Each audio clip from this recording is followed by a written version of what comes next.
తెలంగాణలో సీఏఏ ఎట్టి పరిస్థితుల్లో అమలు చేయమన్నారు మంత్రి ఉత్తమ్ కుమార్ రెడ్డి. సెక్యులర్ పార్టీ అయిన కాంగ్రెస్ ముస్లింలకు అండగా ఉంటుందన్నారు. పార్లమెంట్ ఆమోదించి చట్టమైన సీఏఏను అమలు చేయకపోవడానికి ఉత్తమ్ ఎవరంటూ ప్రశ్నించారు MP Arvind.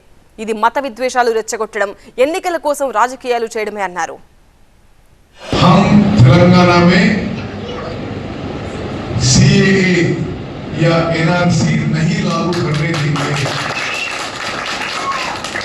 Congress party genuinely secular है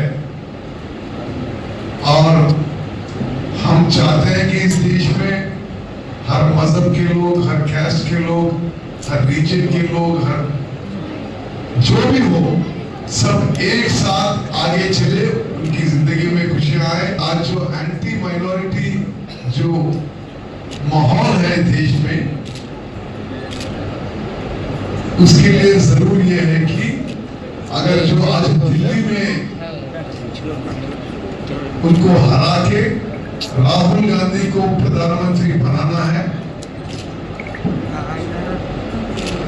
कांग्रेस पार्टी को जिताना है, और सिर्फ उस कारण से इस देश में हर कैस्ट, रिलीजन के लोग सुख से जिएंगे।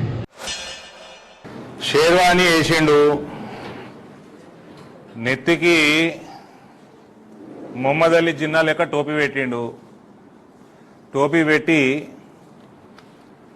ఈ రాష్ట్రంలో citizenship amendment act, national register of citizenship అమలు చేయము అని అధికారికంగా చెప్తున్నా అని ఈ మంత్రివర్యులు అన్నారు.